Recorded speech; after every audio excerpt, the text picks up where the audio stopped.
Ռասել Փոլարդի համար Արցախը հանգստության, ամրության եւ անկոտրուն հույսի բնօրանն է։ Նրա ամենամյա այցերը հիմնականում չեն տարբերվում մեկը մյուսից։ Արցախի առօրյան է պատկերում եւ բնակիչներին։ Այս տարվա լուսանկարչական աշխատանքները նվիրված են ապրիլյան դեպքերը հաղթահարած ժողովրդին։ Ստեղծագործական մոտեցումը եւ տարիների փորձը թույլ են տալիս պրոֆեսիոնալ ֆոտոլրագրողին ճիշտ գնահատել իրավիճակը եւ յուրօրինակ մոտեցման շնորհիվ ստեղծել անկրկնելի ֆոտոշարք, բացահայտելով ժողովրդի ուրախ ու տխուր կողմերը, ցույց տալով երջանկության արտահայտությունը նույնիսկ ամենացավալի դրվագներում։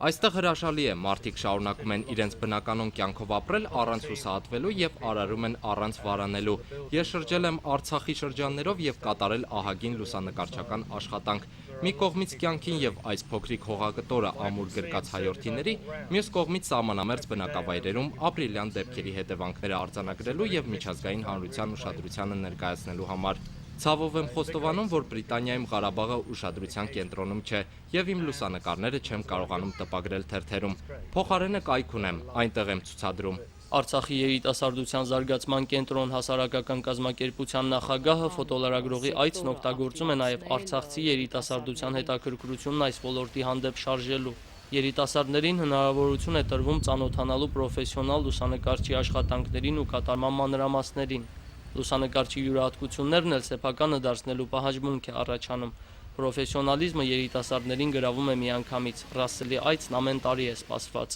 Արցախի երիտասարդության զարգացման կենտրոն հասարակական կազմակերպությունը արդեն տարիներ շարունակ համագործակցում է ֆոտոլրագրող Ռասել Փոլարդի հետ, օժանդակում է եւ կազմակերպչական հարցերով եւ որոշ նյութերի տեղեկատվությունը ավելի պարզաբանելու համար, նյութերով կիսվելու, նորություններով կիսվելու գործընթացի մեջ կազմակերպության շրջանակներում կազմակերպվել են տարբեր բնույթի ծրագրեր ֆոտոն զարգացնելու, լուսանկարչական այդ հմտությունները զարգացնելու երիտասարդության մեջ։ Այսօր բրիտանացին մեկնել է Մարտակերտ, սահմանամերձ բնակավայրերին ծանոթանալու, լուսանկարչի անվրեպ աչքով գնահատական տալու եւ ֆոտոշարք պատրաստելու համար։ Արցախցիների յուրահատկություններին է ուշադրություն դարձնում եւ ստեղծագործում է լուսանկարներով։ Ասում է, որ ես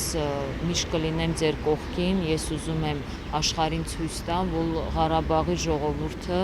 արժանի է խաղաղ ապրելուն։ Այս ունենք Մարտակերտ եւ ուզում ենք հանդիպել այն ընտանիքների հետ, որտեղ մոտիկ են եւ այդ դեպքերի եղել են հենց քաղաքում, հասկանանք